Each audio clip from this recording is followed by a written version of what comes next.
Hey guys, welcome to today's episode, and we have Vera, Tarman, and today we're talking about how to finally kick your food addiction forever and how to do intermittent fasting if you have a food or sugar addiction and how you actually can be sugar-free for life. So welcome. Hi there. Thank you for asking me to come on to this podcast. So let's talk a little bit about, first of all, we've all heard that an addiction to sugar and flour can be as bad as an addiction to alcohol or tobacco or even cocaine. So I want you to tell us a little bit about your story. I know that you've had an incredible weight loss journey for yourself and how you did it. Okay, well, I'll say first of all that I'm an addictions physician, and the reason why I am so happy to speak for you today and in other venues is because I see in my professional world where I deal with a lot of addiction like alcohol and cocaine, I see a lot of people struggle with their addiction in that they put it down and their immediate solution is to eat sugar. And they'll say to me, I can't believe I'm eating this way.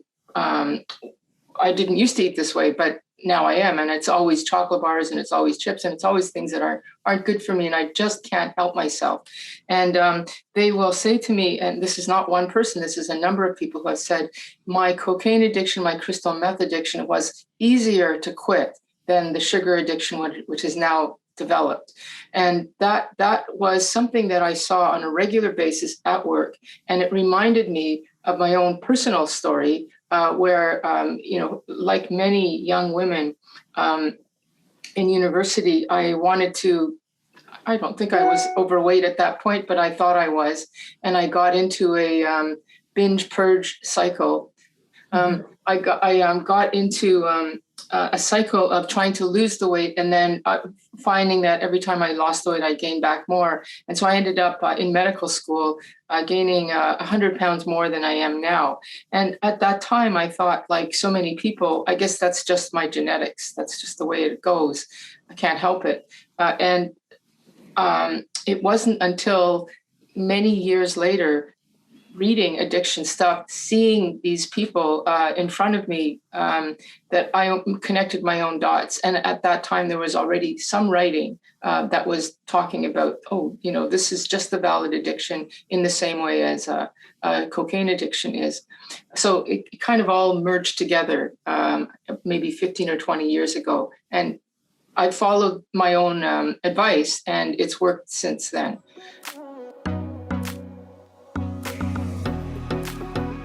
So let's talk about what a typical day looks like for you of your eating and what do you kind of take off the table. One of the things I always say that I talk about in my book is I talk about red light foods, yellow light foods, and green light foods. So for me, there's some things that are just red light, like I just take them off the table. I don't allow myself to eat them. Certain things that are yellow light that I say, every once in a blue moon, I'll go ahead and have a little bit. And then these are my green light foods that I just really choose to make sure that I fill my body up with these. Yeah. So I bet we're going to have the same lists in parallel. I definitely my red light foods, and in food addiction, it's almost universal, is any kind of sugar or flour. So that would mean obvious sugar and candy and processed foods. So that would be like anything from overt candy, chocolate bars, that sort of thing, all the way to chips and bread and pasta and processed foods, basically. And then the I guess what you would call yellow light, and I say at a certain point, like what I would define as red light is what are my trigger foods? What are the foods that make me, when I have it, I just want more? It's not so much that it's not healthy. It's just I can't stop at just having one. And even if I do stop, I'm obsessing about it. Because in the food addiction paradigm, we're always asking, it's not about the weight, it's not about the timing, it's about am I obsessed about my food? Thinking about meals outside of meal times, that sort of thing. So sugar and flour, almost inevitably, people struggle with that. And then there's the next range of food, which is, I would say it's along the continuum of food addiction. That's what a lot of people call the yellow foods, would be the grain and dairy, and some types of vegetables that you might not be able to eat anymore, like corn or something like soy even. That would be in the middle. And then the are basically any vegetables, and some fruit, like berries, but within I would say, a discrete amount or a moderate amount of fruit, and then vegetables. So that would be like lettuce and cauliflower and Brussels sprouts, that kind of stuff. Hey guys, I'd love for you guys to listen to a podcast that we did about the side effects from wine and the differences between natural wine and traditional wine. So go to chantelrayway.com/wine and you'll see transcripts, you'll see some different episodes. But here's the thing, you can get your penny bottle now of dry farm wines and make the decision that if you're going to have wine, to make sure you have the most natural, healthy wine in the world with no additives, only natural ingredients. All the other wines out there have so much sulfate, so much sugar. Why put that poison in your body? So get your penny bottle now at chantelrayway.com/wine. So one of the things that you mentioned is dairy. And so for me, I know for me, I feel my absolute best when I have fruit, vegetables, and non-starchy vegetables. Yes. Like I don't eat corn or potatoes or stuff like that, but non-starchy vegetables and meat. Yeah. And that's pretty much my diet. So I figure out how I can feel completely satisfied. So it's like whatever I really want, but I have that, Yeah. So explain to me, when you said dairy, I know the only reason why I don't have dairy is because I have some skin issues. I feel like my skin flares up and I feel like I don't feel as good when I have it.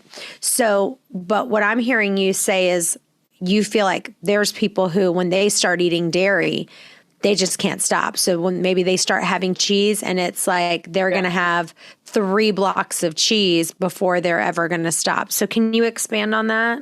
Yeah, that's exactly it. I also forgot to say in that yellow area is grains. So some people can eat grains and a lot of people can't. But anyway, to get back to the dairy, that's exactly it. There are some dairy that people just struggle, and cheese is the big one, super big. And there is something called casomorphine. There is a chemical in there that has an opiate-like effect. And, with a moderate amount or a minimal amount, it probably doesn't have that much impact. But if you're eating 3 blocks of cheese, it is. But that's a trigger food that some people can do, or they can do it in extreme moderation. Like they may actually weigh out or say, I have a cup of it and that's it. And if they can stop at the cup, it's good. It's fine. So in the food addiction world, we have food coaches, we have sponsors if you're actually going to use a 12-step program. We have, dietitians who are aware of the food addiction, because most of them aren't, are aware of the food addiction food plan. And that's one of the areas where there's the individual tweaking. So you may find that you can eat yogurt, but you can't eat cheese. So we have to sort of work with it. It ends up being, where is the trigger? And the question is always, unlike a keto where it's, is my insulin being spiked? We ask, is my obsession being spiked? They're often the same thing. The same thing happens. But our main question is, are you able to stop and be fine with the stop? So I love that. And I love that. Are you able to stop and are you okay with the stop? So I want you to really talk about mentally what goes on Yes. in somebody, and I want you to walk us through the mental process, like that cycle that happens that allows somebody to binge. Can you go over that? Yeah, so that's the big thing, is the binge. So in the food addiction world, unlike the eating disorder world, where they look at a person who's binging or struggling with food as a using food as a way to deal with emotional distress. In the food addiction world, we say you can be emotionally distressed and use food, but you can also be happy or sad, or it doesn't really matter what the mood is, because it's the food that you put into your mouth. And the trigger foods, the red light foods, trigger the neurochemistry in our brain, which is in the reward pathway of our brain, the mid-center of our brain, that we call the limbic system. And the primary player is the neurochemical dopamine.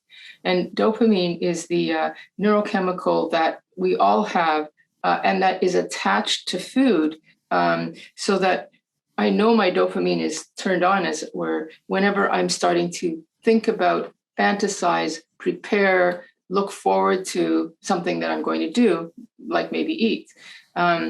So the moment I'm a little bit hungry, dopamine, there's also sort of little buzz of dopamine that's making me now start to think about my food with anticipation. Because dopamine is the neurochemical of anticipation.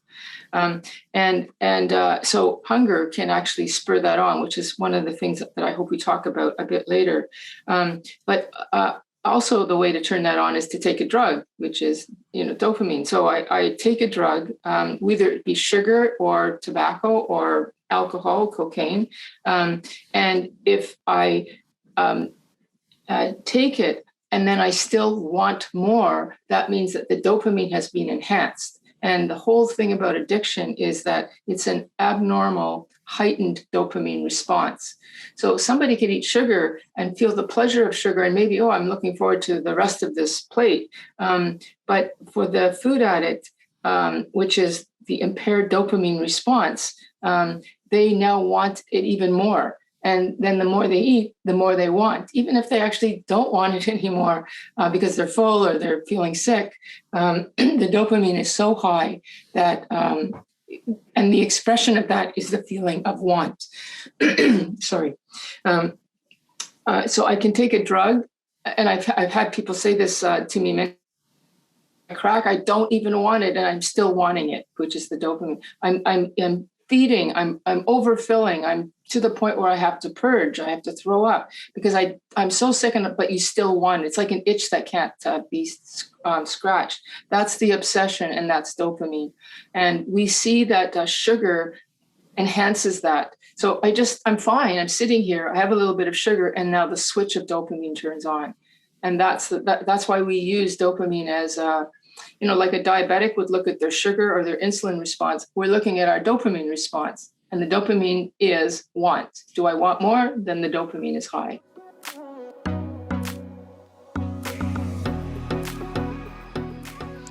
So what do you think about with fruit? Do you think most of the people that you talk with when they have fruit, like, do they just go crazy and eat more and more fruit, or are most people able to control themselves once they start having fruit, or does their blood sugar kind of spike and then they just want more and more? It really depends on I want to say the damage, the level of food addiction that's developed. I think in a normal world, and we're not living in a normal world because most of us have grown up on eating foods that have destroyed some of our normal protections already.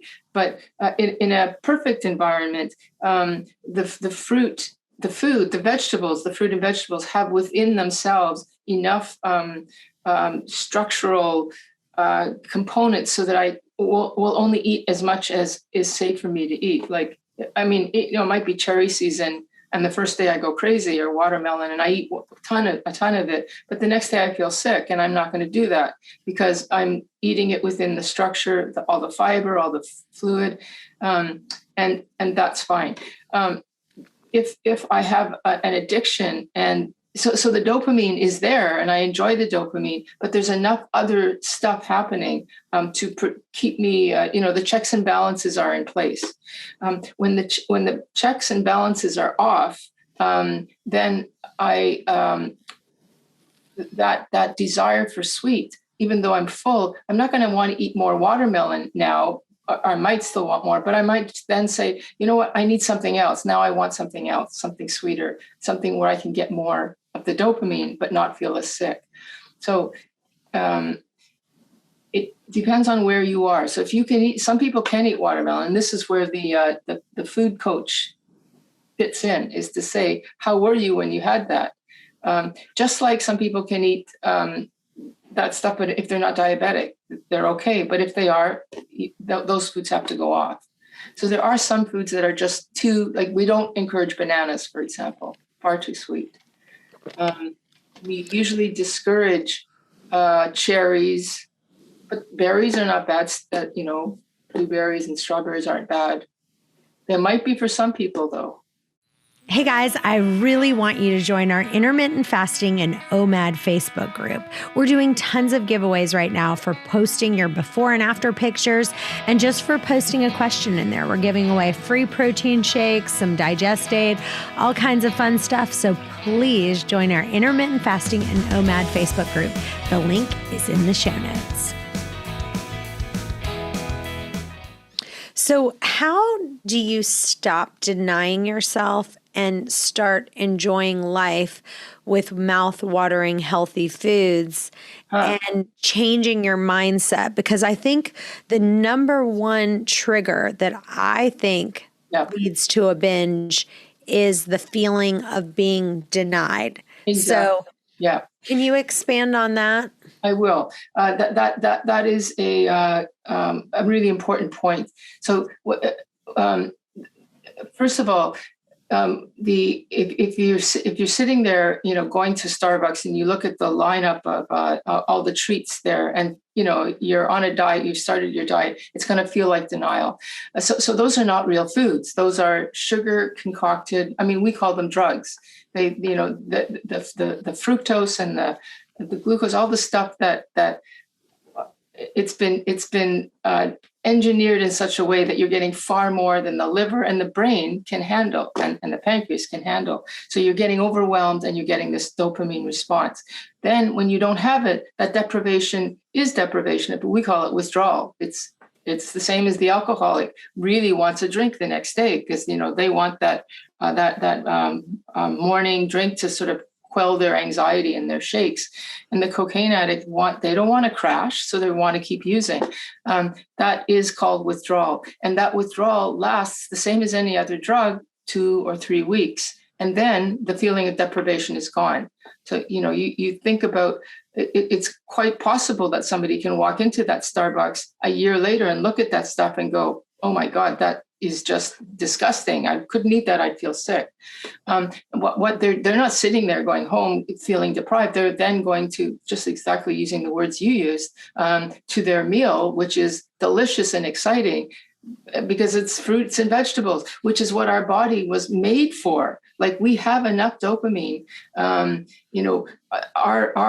dopamine that I'm talking about was built for natural foods. And so we can love lettuce and cucumbers and tomatoes and whatever it is that you're eating, meat and fish, because those are life enhancing. That's what dopamine is meant to do. Anticipate to do things that are good for me. So let's go back to the original way of being, and we'll love that food. But when it's been hijacked, and I have I have so much tolerance that eating an apple is just will not be the same as eating an apple fritter, because the apple fritter is more. But once the apple fritter is gone, the apple is delicious again.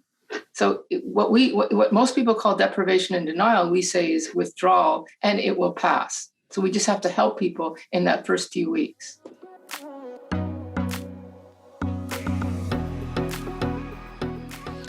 I think that one of the things that I liked what you said is when you look at the foods that are filled with chemicals and Yes. you look at it as not a real food. So in my book, I call it Chemical City. Like if I look at that, I'm like, ugh, that isn't real food. That is just a bunch of chemicals and a bunch of muck. And you change your mindset around that. I had a burger. I made these burgers and I've got to share my recipe, but it's literally you take onions and all you do is you take onions, you put it in a pureer and you pull out all the water. So once you like puree it out, so all you're left with is like the onion, like all the liquid is gone. And then you mix it up with the meat and you make patties, let it marinate for about 24 hours and put some salt and pepper and put it on the grill. And I made some, lettuce wrapped burgers and, I had no cheese on it. I fried up some, a little bit of onions, like fresh onions.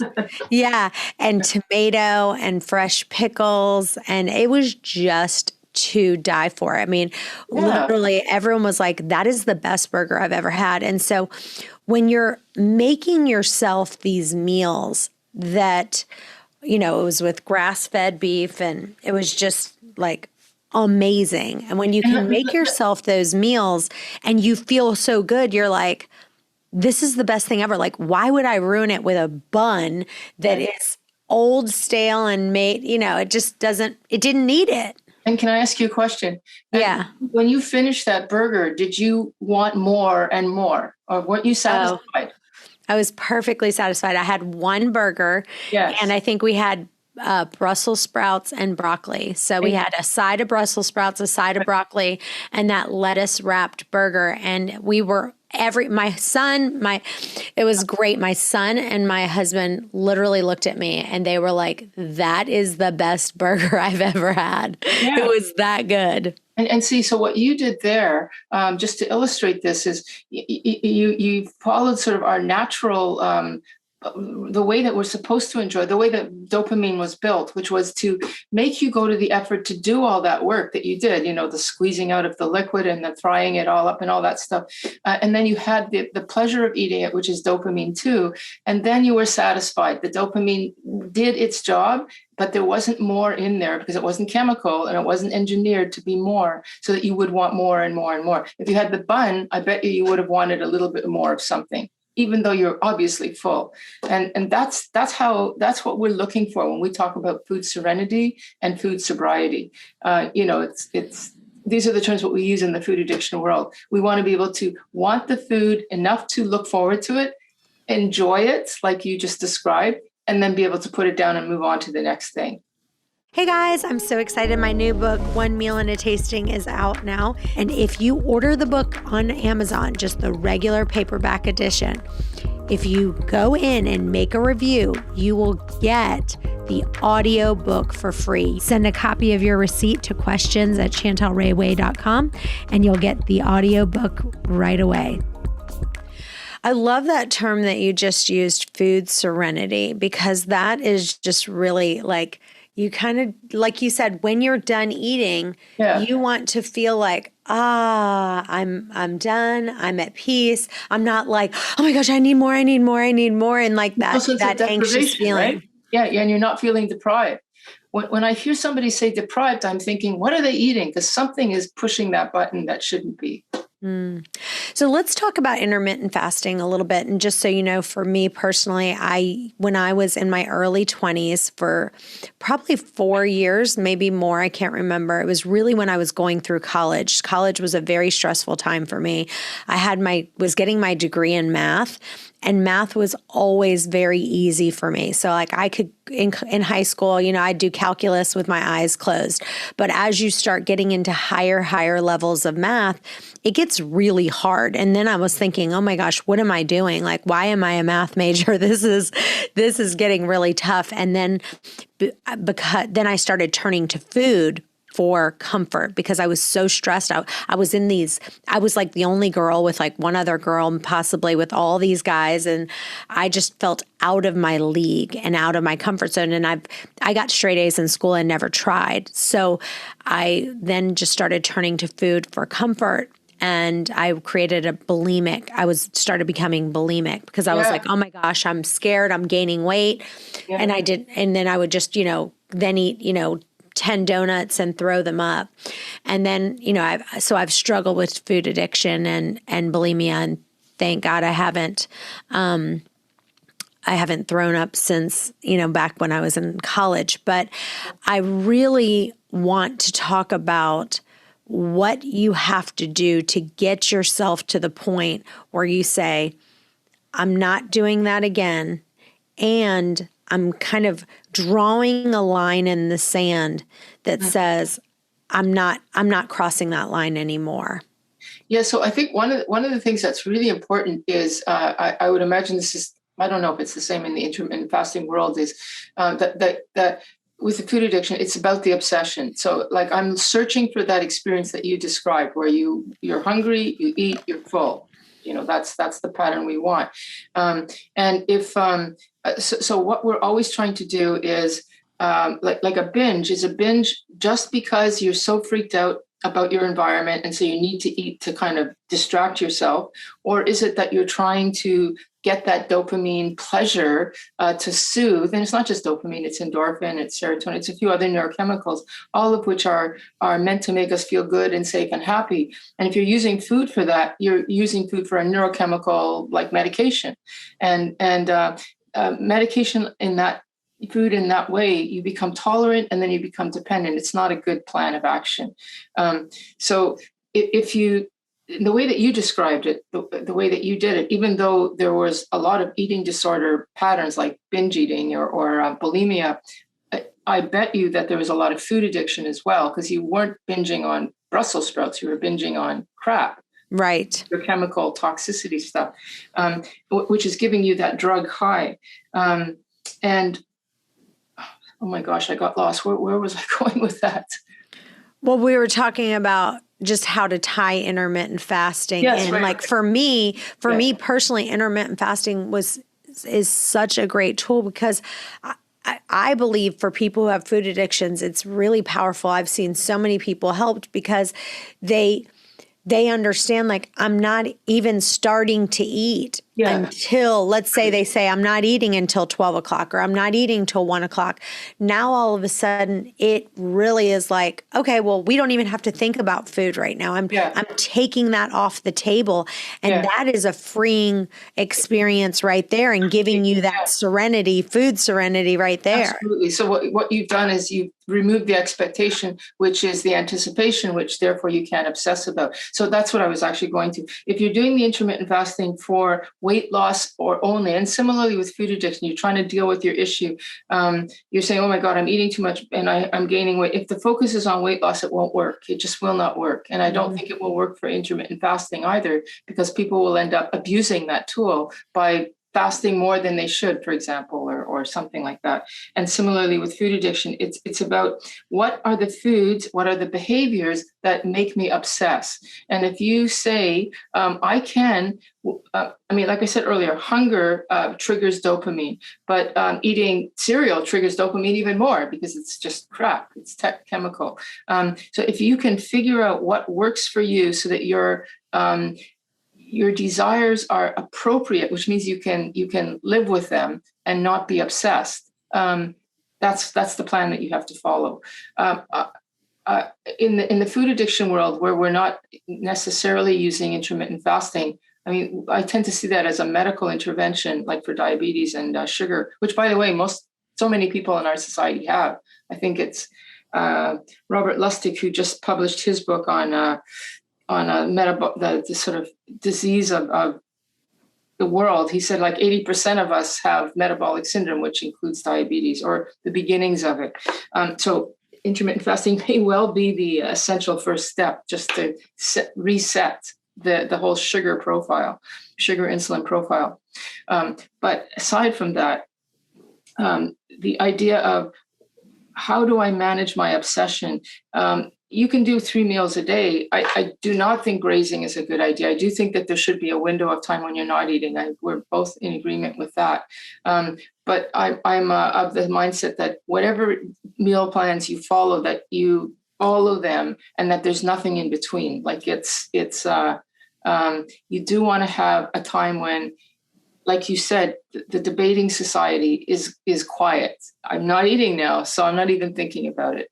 And if I am thinking about it, well, what did I eat last night? What have I done that is keeping this obsession going? Because it should be quiet. Yeah, I like that. That's a good thing for you to say, is that when it's time for you to eat, then we can start thinking, okay, like this is what I'm going to have. But Yes. but your food voice and your food noise should be quiet. It can't be all day thinking about food, obsessing about food. We've got to get to that food serenity and keeping that noise quiet during the other times that we're not eating. Absolutely. And if you're going to do intermittent fasting, then I think that's one marker, along with other ones, that you have to listen to. Otherwise, it will feel like deprivation. And then how long can we live in that state? Not long. And then what's going to end up happening, which I bet happens to a lot of people, like, I don't think people should do intermittent fasting on their own entirely. Like, there's just too many pitfalls. And one of them can be that you end up starving, and then you end up binging after, so that when you do get to eat, you eat way too much, and it's not of the right foods. And that's not helping you. I agree. People who do have eating disorders or have sugar addictions, they might need to make their windows a little bit longer so that they're never getting to the point that they're so ravenous that then they just start making really bad decisions of what to eat. Yeah. Well, we're out of time, but tell listeners about your books and about where they can find you and where they can follow you. Okay, so I have my book, Food Junkies, Recovery from Food Addiction, and that you can get that on Amazon. I have my website, addictionsunplugged.com. I have also a podcast called Food Junkies Podcast that I do with a couple of other people. And I have a Facebook group called I'm Sweet Enough, Sugar-Free for Life. And there's the focus on the obsession of sugar. And there's a lot of people who follow intermittent fasting and keto on that, as well as some vegans. Awesome. Well, thanks so much for being with us and sharing your story and sharing your knowledge. We really, really appreciate it. And you guys stay tuned. We've got another episode coming up in just a few. Bye-bye for now.